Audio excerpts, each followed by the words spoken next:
You're listening to Engineuity, the podcast that dives into the wonderful world of everything industrial.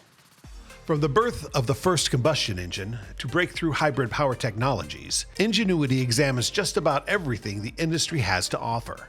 The podcast provides a platform for industry leaders, engineers, scientists, and small business owners to educate listeners about past, present, and future industries across the planet.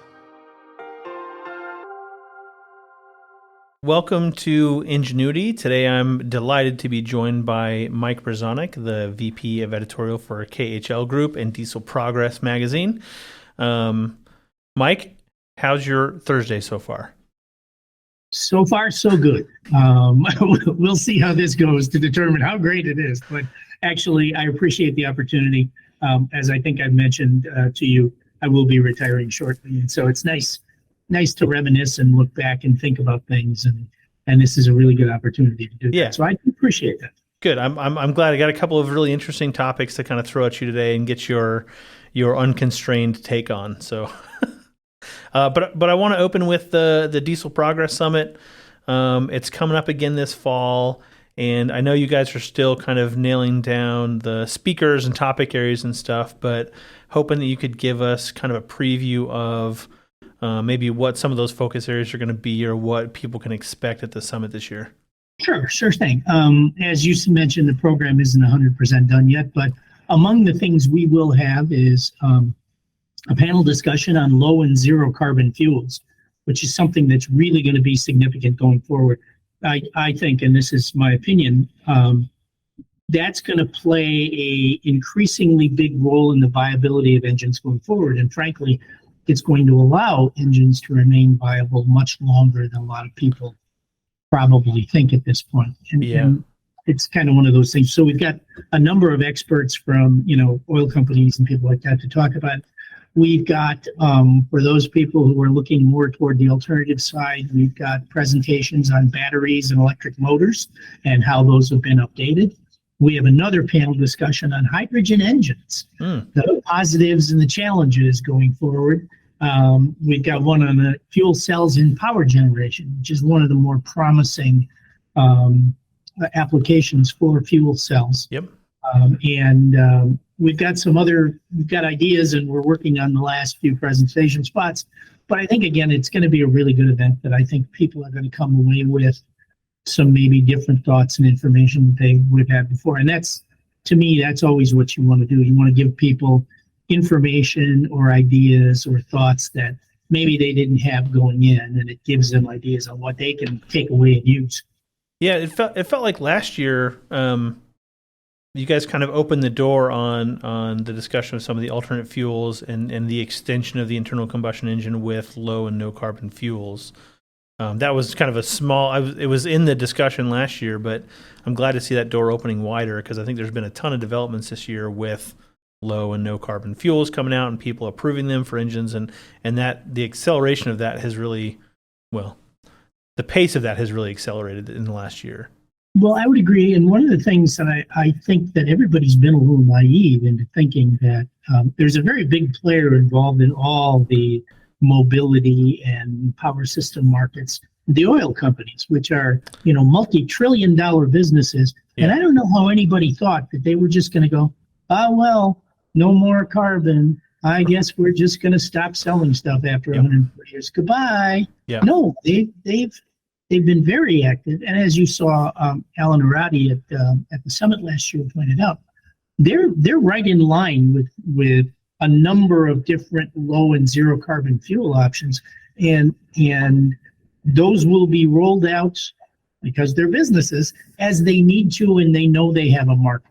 Yeah, we've seen regulation play a part in that too, and with some of the clean fuel incentives out in California and things like that as well. I think that's really driving a lot of the market right now. So as to help transition from this is a good idea but way too expensive to get to, hey, we can actually compete with pricing on the market and bridge that gap, right?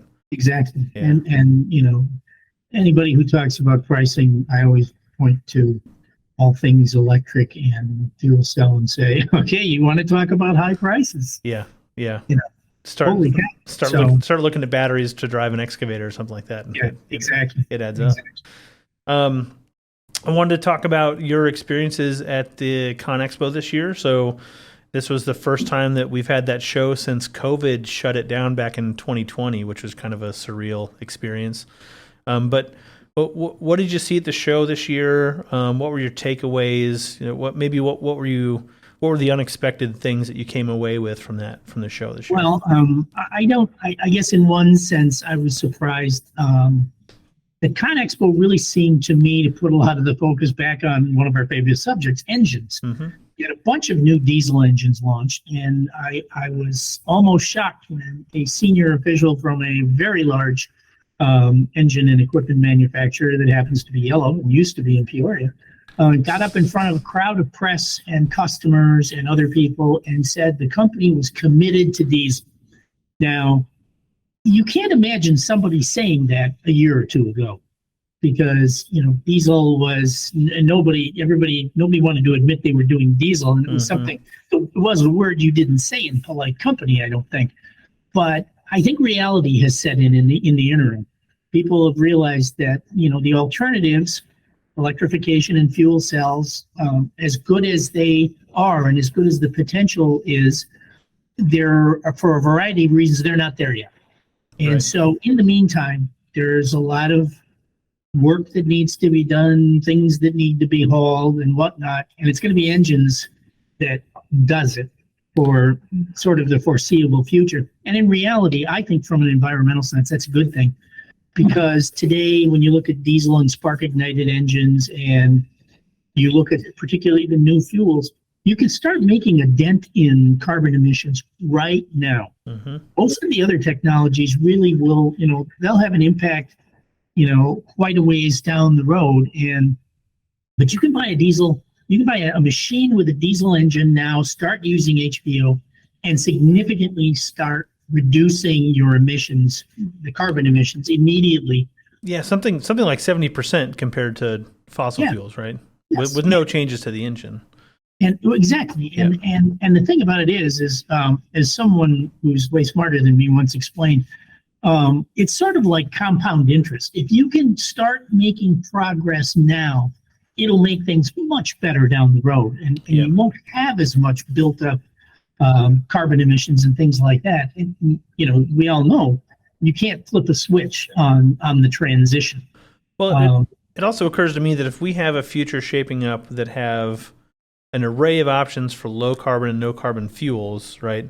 Now is not the time to stop iterating improvements on an internal combustion engine. The improvements that you make in a new, diesel engine today in terms of efficiency or even just like maintainability or engine longevity, all of those pay benefits in a low and no carbon fuel future as well. It's not like you're developing a dead technology, Right. And I think that was startling to me, how people were willing to talk about, diesel is part of the future. Yeah. I think they may not have meant burning diesel fuel, but the diesel combustion engine. Yeah, compression ignition isn't dead. Maybe that's a better way to put it. The other thing at ConExpo I saw that I thought pretty interesting was a little more talk about hybrids.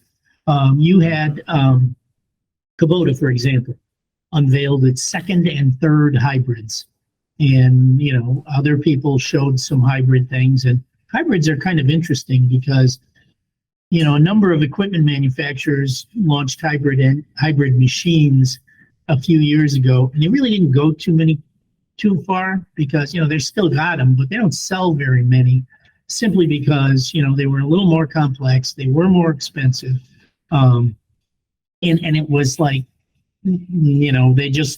they were there, they were available, but they weren't leveraged. Now, with people starting to talk about, again, decarbonization and taking steps now, I think hybrids might get a second look, particularly when you look at smaller equipment and smaller engines, because, again, it's a hybrid engine system is more expensive, but it's nothing like electrification.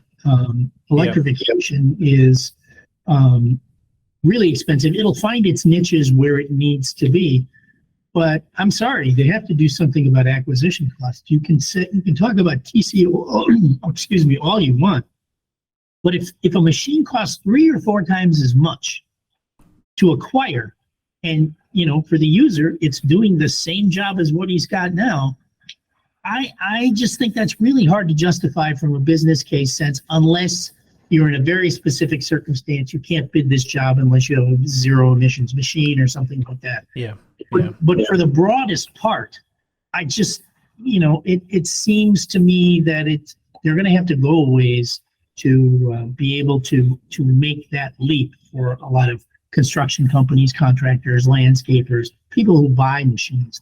Well, those business cases do exist. There are some places in which there's incentives or like zero emissions, job sites and things. So, so those do exist, but we're also very excited about some hybrid options, especially in kind of that lower and medium horsepower categories, because I've always complained that there's not enough focus on total machine efficiency, right? That you can cut your carbon output from using a machine by half with just optimizing the efficiency and the speeds that the engine needs to run and where it's handling the load and things like that. And what hybrids allow you to do is to really dial in only using the engine when you really need the engine, and not having the engine run when you don't really need that power.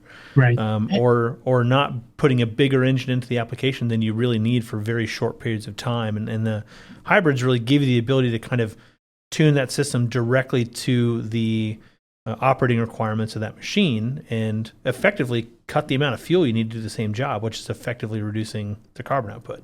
Sure. And as everybody knows, people have a tendency to overpower machines. Absolutely. Yeah. Because, they think worst case scenario, I need this much horsepower, when they use it a fraction of the amount of time. The other thing that's helping in that sense as far as machine efficiency is you see a lot of the big hydraulics companies. Danfoss comes to mind. They've got, it works with the engine to keep the engine at its sweet spot in terms of emissions and fuel economy.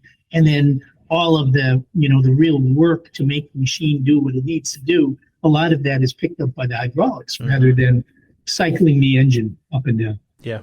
So I think there's a lot of things like that. The other thing about ConExpo that was great, it was just to see, it was the biggest ConExpo ever, which was really nice to see. And, it was actually nice to have to try to get through the aisles and because it'd been so rare for the last couple of years. Yeah, it was a busy show. My feet still ache a little bit in terms of how many steps you put on that show, but it was really well attended. There wasn't any big names that were kind of missing from the show. I think everybody was kind of back to normal. I don't want to use back to normal. It felt more like a traditional ConExpo show. It did. As an aside, because of some issues, I rented one of those little scooters, and let me tell you, I wish I would have thought of that before. What a great way! You need an air horn with it, I think, just to get everyone out of your way. Deeper, but the other really interesting thing is it showed me a little something, and I got a taste of range anxiety for an electric vehicle.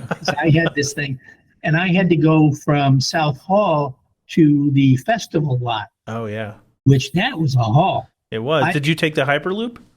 No, I didn't. I rode my little scooter, and by God, it got there and back with plenty to spare. Oh, but I was worried about it being stranded. Although the scooter company says that if you get stranded, you just call them and they'll come out and get you. So. Yeah. But I just thought that was interesting, and it was. I literally didn't know if I'd make it out there and back, but I had a job to do, just like a contractor, so I just went ahead. There you go. Now you're ready for an electric vehicle. Yeah, no. We did buy my wife needed a new vehicle, so we did buy a hybrid because that's what she wanted. Yeah. But yep. I'm electric vehicles are great in certain circumstances, but I also think that more development needs to be done both on the vehicles and certainly on the charging infrastructure. Well, bringing this back to the off-highway industry, the charging infrastructure really is kind of the key function, the key thing that has to be there for electric vehicles to really be viable. I think that's why Tesla's been so dominant in that area, is because they're so far ahead of everybody else in terms of a charging network. And I don't know if we know what the off-highway equivalent of that looks like. That might just be job site power generation for electric fleets, or I don't know that we know that answer yet.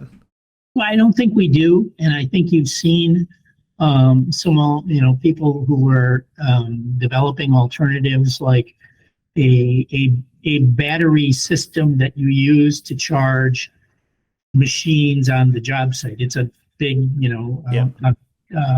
system that does that. At some point you do have to charge that.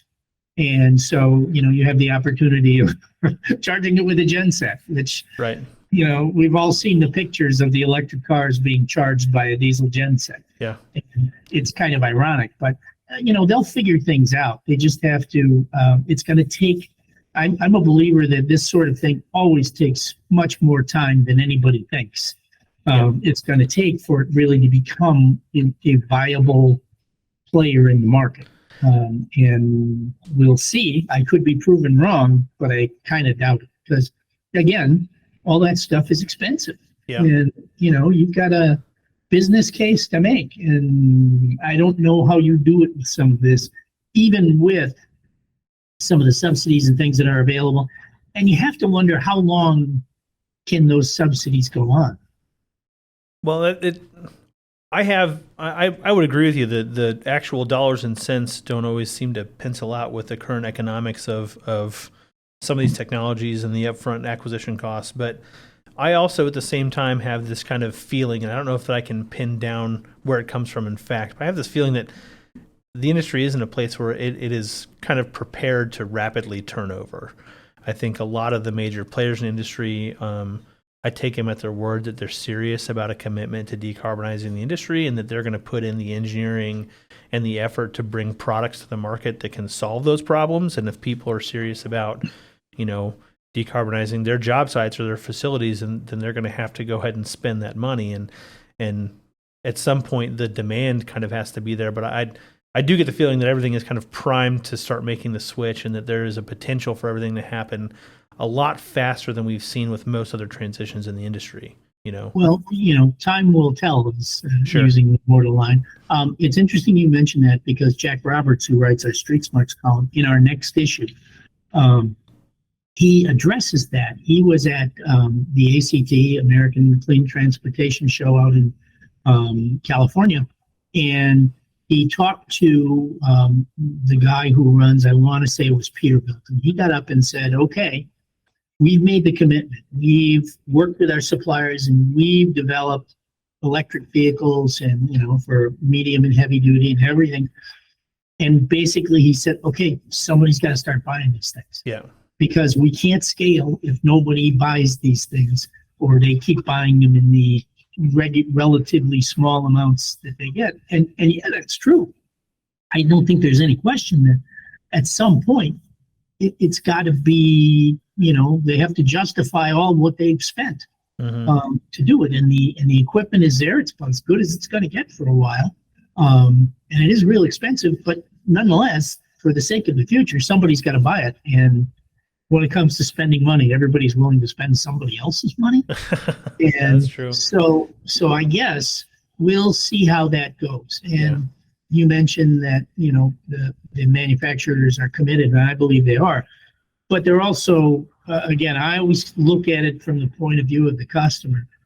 He's going to probably hang on to a lot of his legacy equipment for a little longer than he would have otherwise.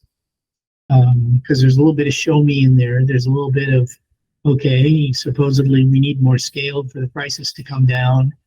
Well, everybody else can start buying this stuff, and I'll watch and see what happens. And when the price gets reasonable, that's when I'll buy it. It's going to be fascinating to watch over the next few years. It is. But it's exciting. Yeah, it is in its way. It's a little scary because from a business sense, you're on a tightrope and there's no net under there. Yep. So, better guess right.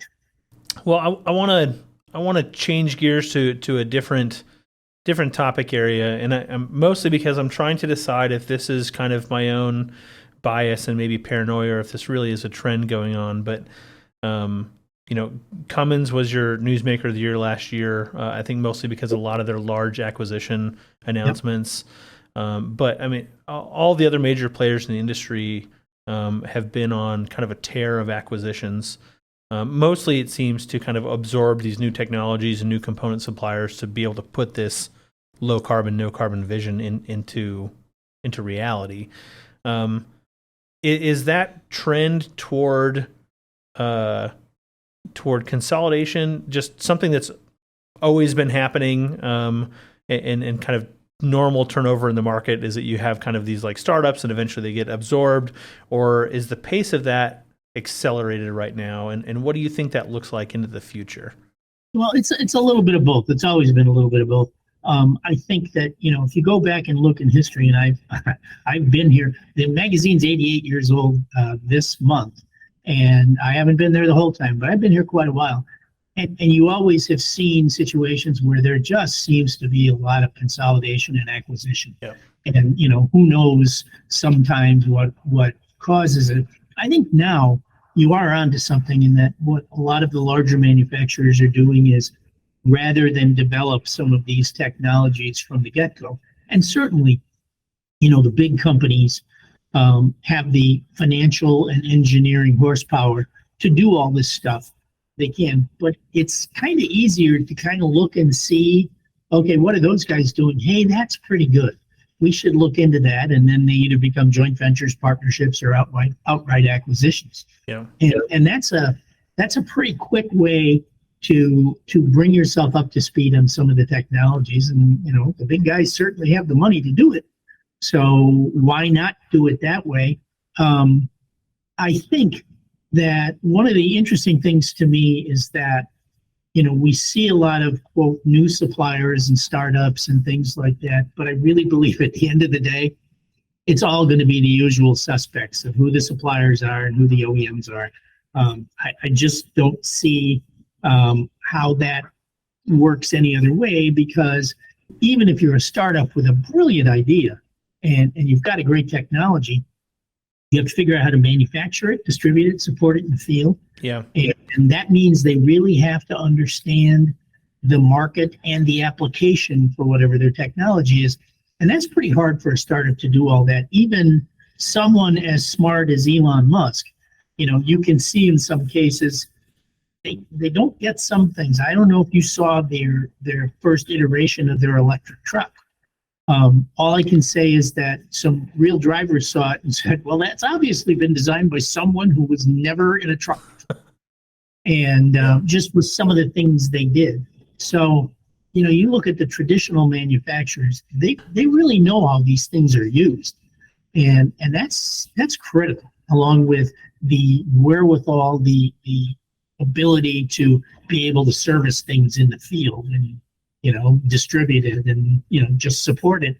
You don't see, no matter how much money they tend to have behind them sometimes from venture capital, you don't see that kind of structure that exists. So in the end, the suppliers that we're all familiar with will probably be the suppliers going forward. They'll just be supplying different things. Yeah. Yeah. I think that's probably true. And I know that there's always been that activity in the market of kind of acquisitions and absorbing other stuff. I kind of particularly worry about, well, if you're starting a business for the purposes of being an acquisition target, of being acquired, you're gonna make certain decisions. You're gonna run your business a certain way in order to attract investors and eventually kind of get your payday and move on. And there's nothing wrong with that kind of entrepreneurial spirit. But I worry about a business environment where it's the giant corporations or private equity that own everything. You don't have individual ownership of companies in this space. And I always get a little nervous about the motives of both of those two types of entities. No, and it makes sense. And, in the past, we've talked about, our joke used to be with consolidation, eventually we'd have 10 readers and 2 advertisers because everybody be working for the same company. Yeah. But it never is as all-encompassing as it seems. Because, we were talking that way in the 90s. Geez, what's going to happen? They're buying everybody, and there's always dynamism. Every time I go to ConExpo or Bauma or any of the big shows, I see manufacturers, who the heck are they? Where did they come from? Yeah. And you see that even on the smaller side when you go to the Louisville Expo, which has got a different name now this year that I don't remember. Utility Expo? No, not that one. Basically the lawn and garden show. Oh, yeah. You go there and you will find every year 5 new mower manufacturers, commercial mower manufacturers. And you just look around and you go, where did these guys come from? Yeah. And so there remains that kind of dynamism to it all. So I don't think it'll ever get to the point where it's just, a handful of big players and nobody else, or, private equity owns everything.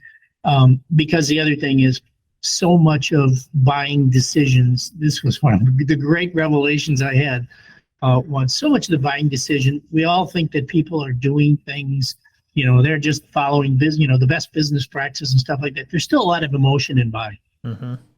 My daddy was a farmer. He used John Deere. I'm a farmer. I use John Deere.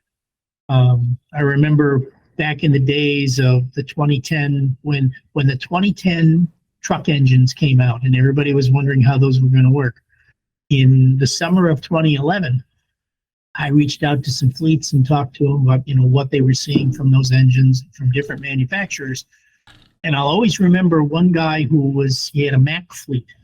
And I said, well, what was it about the Mack engine and vehicle that made you interested in, choosing that over Freightliner or any of the others? And his response was, my granddaddy drove Macks, my daddy drives Macks, I drive Macks. I mean, that makes no sense if you stop and think of it. And here's a guy who's spending, a couple $100 million to buy trucks. Yeah. There's still emotion in it. Yeah. So, that's another thing. And plus, particularly as so many people buy things through distribution, I can't tell you how many times I've heard, I really like their machines, but I don't like that guy, their distributor. I don't like that local distributor. I'm not buying anything from him. Yeah. So there's things that, work in really weird ways. So it'll never just get, where there's one or two big, giant, dominant, Standard Oil type companies and nobody else. Yeah, you do need kind of this constant wellspring of new innovation and kind of creation and birth to feed that, consolidation machine a little bit. And exactly, it's important that we continue to have that type of activity in the market. Well, and then you see occasionally there's divestitures. I mean, like Sure, yeah. An example of Cummins is getting rid of its filtration business. Okay, that becomes an independent company, and Yep. that kind of thing happens. Yep. Well, the next topic I want to jump onto was hydrogen, and I know we talked about it a little bit, but seems like hydrogen has continued to accelerate. There was lots of multiple hydrogen announcements at the ConExpo show, and I know you guys have that as a topic area for the summit coming up. Is the pace of the development of that hydrogen IC engine faster than you had expected? JCB will have machines in the field for sale next year. Yes, with hydrogen IC engines. Yep. I don't know if it's faster than I thought. As decarbonization has become more and more important, I think it was sort of natural. Really, the interesting thing to me is hydrogen engines are nothing new.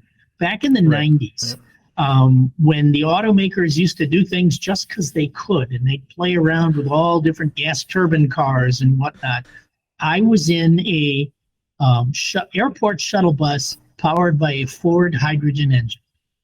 And it seemed to work fine.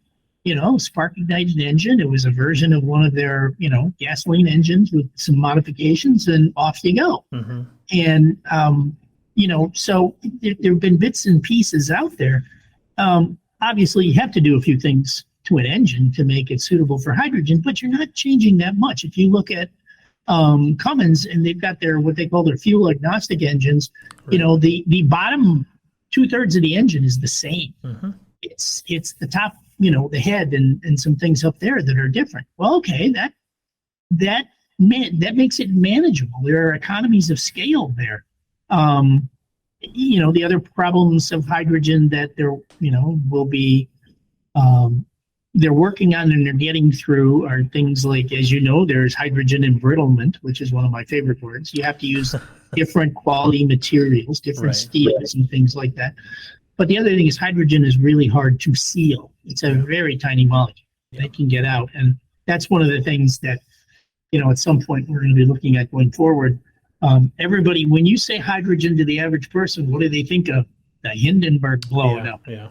And so safety is going to have to be a big part of this. But those aren't insurmountable hurdles as far as engines. We used to have a joke about fuel cells, about how they were the technology of tomorrow and always would be. Yeah. They seem to be getting closer. I think we're seeing some applications in things like forklifts and trains and some marine applications that it could be a little more of a real technology sooner than maybe it would have been if you looked 5 years ago. At the same time, if hydrogen engines are successful in the marketplace and in the applications, I think that slows down the requirement to come up with a fuel cell, because I do know, like in the EU, they're saying that a hydrogen internal combustion engines is zero emissions. Okay. Really? I didn't know Yes. that yet. Yeah. Yes. So I think EPA will probably follow suit at some point. That was one of the open questions with JCB, which is what is the emissions regulation regime you're operating under here? And the answer was nobody knows yet. Yeah, well, I heard it from a very, very, the very top person at one of the large engine manufacturers, who told me that the EU was ruling that hydrogen internal combustion was zero emission. Yeah. And, you have people who will say, well, they're really not zero emission because they still create NOx and stuff like that. But that's stuff we know how to handle. Yeah. So the difference between, the reason I think hydrogen engines will probably push fuel cells a little farther down the road is, yes, hydrogen engines will be more expensive, but it's a technology. Engines are a technology everybody knows, understands, loves. It won't be as expensive as fuel cells. So if you can meet your zero carbon goals this way, why wouldn't you do that first? Well, you need the same exact infrastructure for a hydrogen IC engine as you do for a hydrogen fuel cell. Right. So at the same time, if hydrogen IC engines are ready for the market before fuel cells in a wider range of applications, that should actually jumpstart the infrastructure requirements needed for fuel cells, right? I mean, I agree. I think it also agree. helps them in that respect.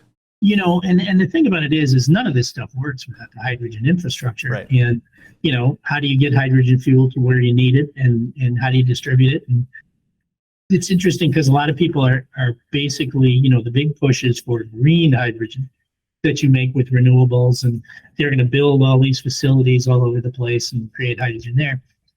I think if you really want to get to a hydrogen economy sooner, what you'll do is natural gas is great feedstock for hydrogen. Methane is, 4 molecules of methane and or hydrogen and 1 of carbon. So right now, the majority of hydrogen is made through a steam reforming process. If you capture that carbon, all of a sudden that's easy and easier. Caterpillar's working on it. They're even working on a mobile solution to do that.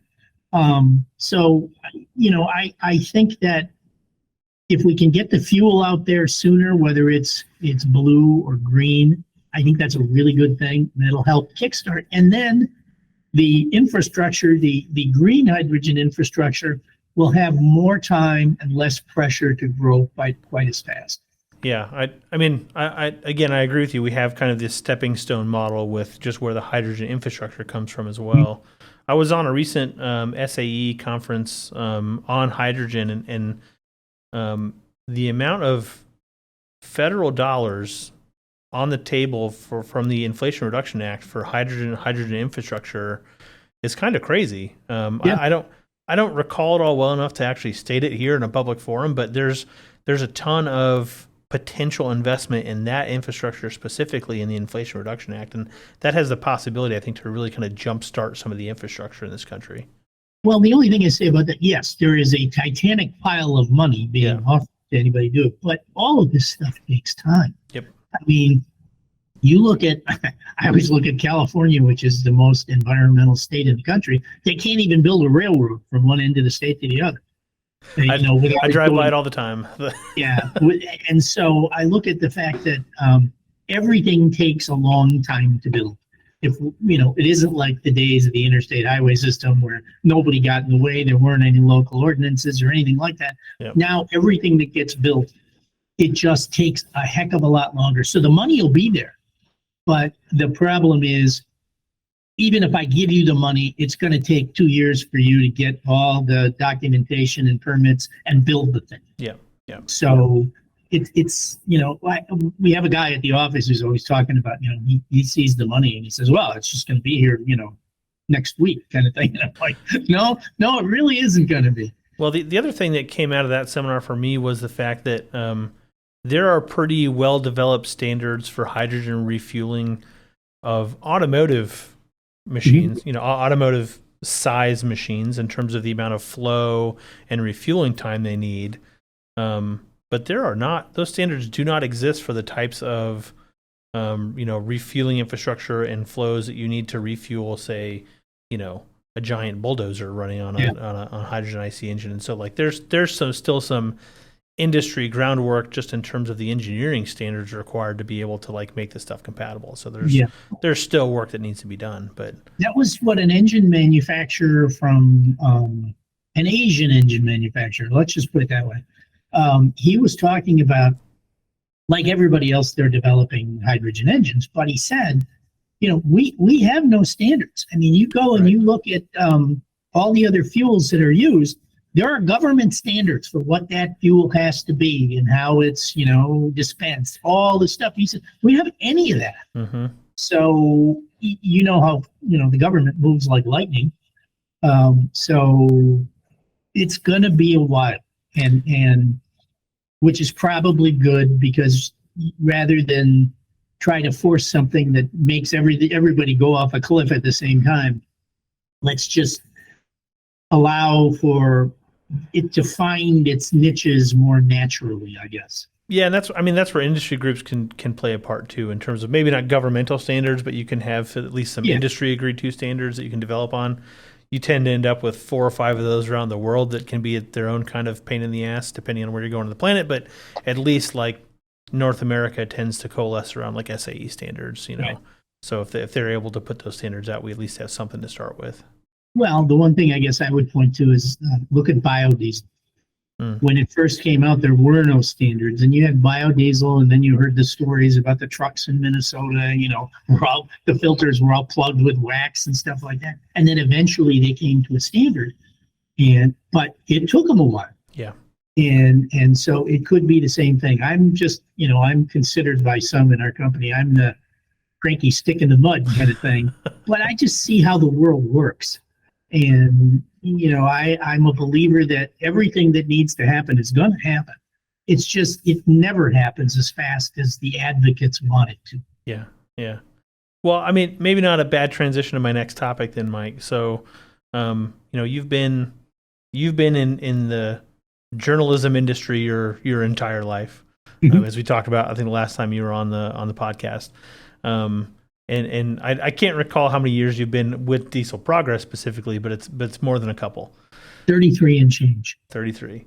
So as you're looking back, as you're getting ready to retire next week, and you're looking back on that career, with Diesel Progress in the industry, I'm curious to know, what story was most surprising to you, or maybe where you thought to yourself, man, I never thought I'd be writing this story. And then consequently, which one did you have the most fun reporting on? Well, I was thinking about that question, and I don't know how surprised I've been by things other than maybe an acquisition. It's like, holy cow, they bought them. Yep. That's occasionally happened. One of the things, and I found it fascinating. One of the things, when Cat and Navistar got together to create the Cat work trucks, and I remember the launch of that, and it just didn't go very far. And I was really surprised because the dealers were behind it. The trucks looked fairly solid. Normally almost everything Cat does turns to gold, and that just didn't go anywhere. Was that some foreshadowing for the fate of that product as well? Pardon me? I said, was that some foreshadowing for the fate of that product as well? Maybe. I mean, I don't know what happened and why it didn't catch on, but it really didn't. And then they very quietly sort of ended the work truck program. You still see some out there because the dealers bought them, because the dealers really wanted them. I mean, that was a great opportunity for a dealer to sell equipment. Hey, and we can sell you this low boy, and here's what you can haul it with, kind of thing. And they did look beautiful. I mean, you can basically, they were built by Navistar, which kind of does know how to make vehicles outside of maybe engines. But sorry, Navistar, I didn't mean it the way it sounded. But yeah, that I was surprised that didn't work. I think overall the biggest ongoing story in my career that I found most interesting was the whole diesel emissions regulatory program and how diesels got so much more clean. I remember when the EPA first started talking about that stuff, it was right before I got here, and it was just, they were just getting rolling in the 90s. And I know some engine manufacturers literally didn't know if it could be done. Right. Can we really do this? And they weren't sure. And it reminded me of when Kennedy said to Congress, we're going to put a man on the moon and bring him back within 10 years. And NASA went, huh? Yeah. What? We don't know how to do any of that. But to their credit, the manufacturers did their work and the government helped with it. It was a very good program in that it's, set gradual benchmarks and things like that. And now you've got engines that are 98% cleaner than they used to be. Yeah. Really remarkable. In some places where like buses run and stuff like that, the air that comes out of the engine is cleaner than the air that went in. Yeah. Which is, that's remarkable. And that's an achievement that should be kind of cheered. But to the general public, it's all still just dirty diesel. Thank you, Volkswagen.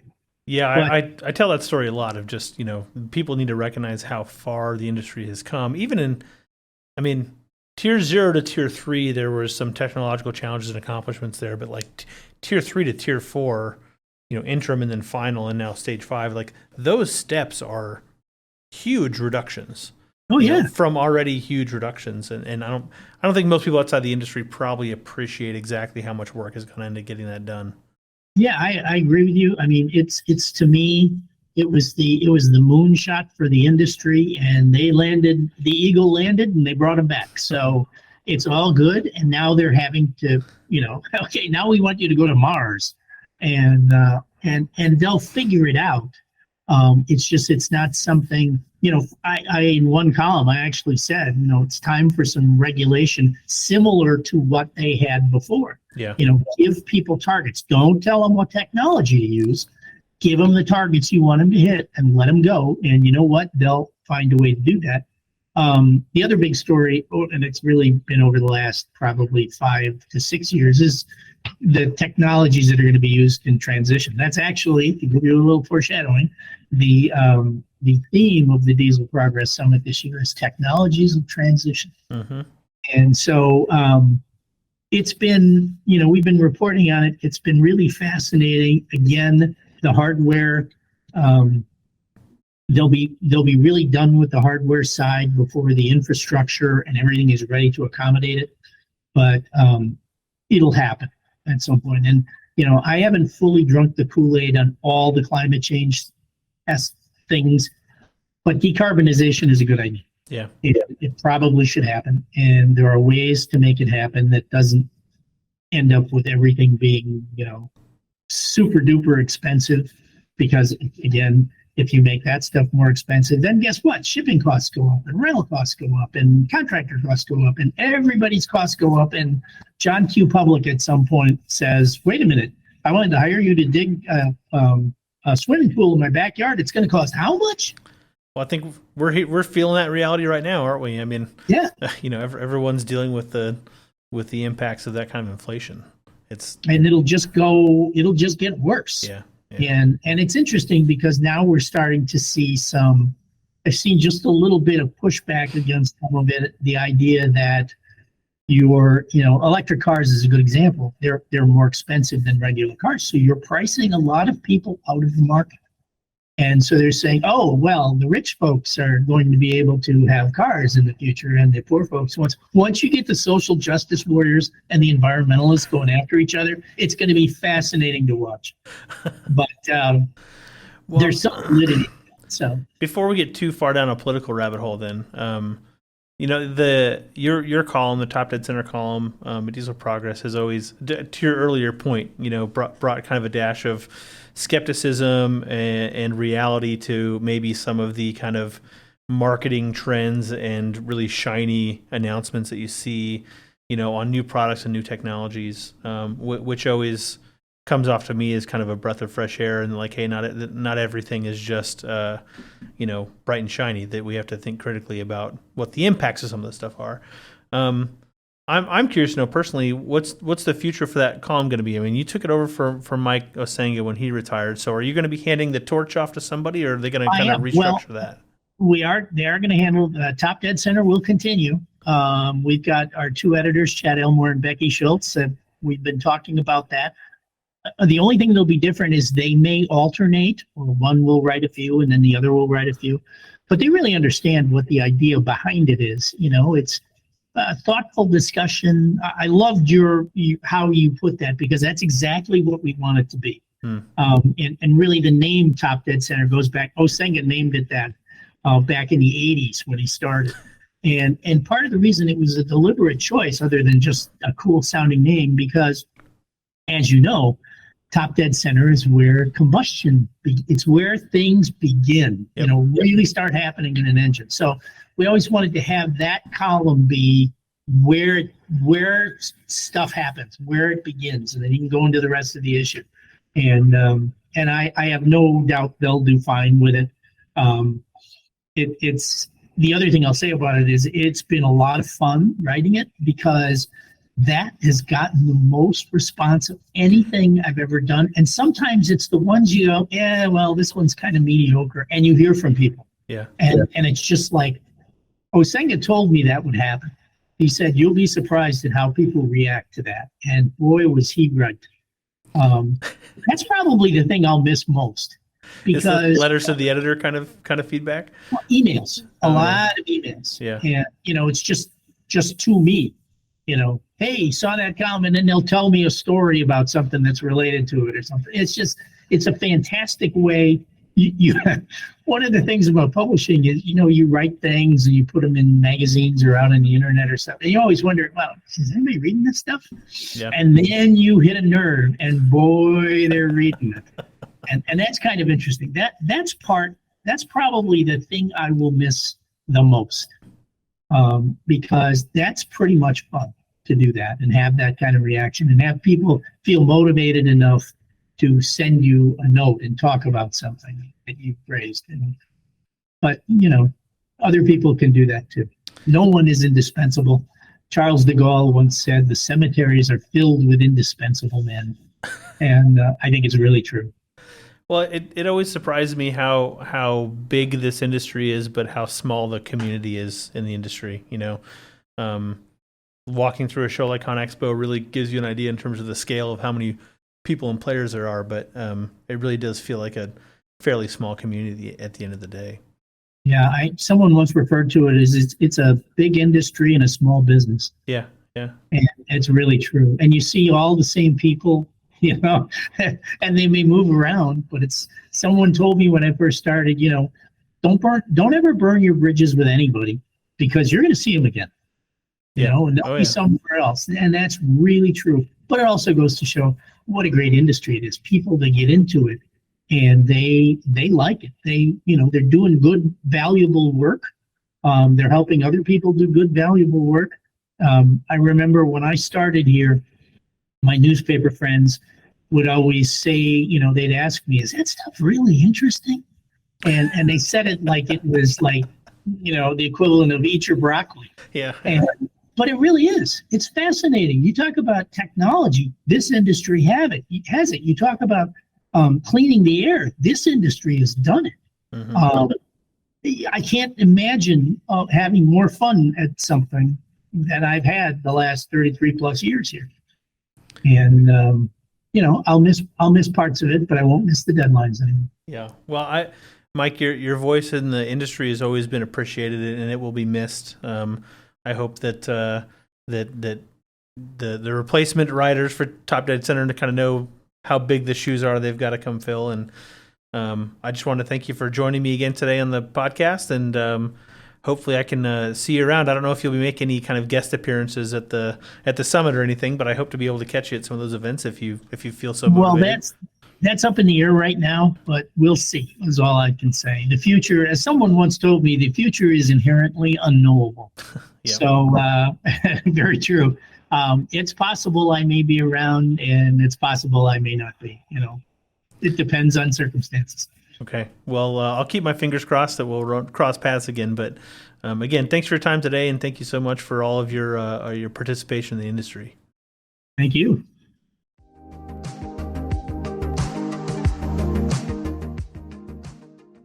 Thanks for listening to Engineuity. We record and release a new episode every month. Be sure to follow us at Engineuity Podcast on Instagram for updates about future episodes and industry news.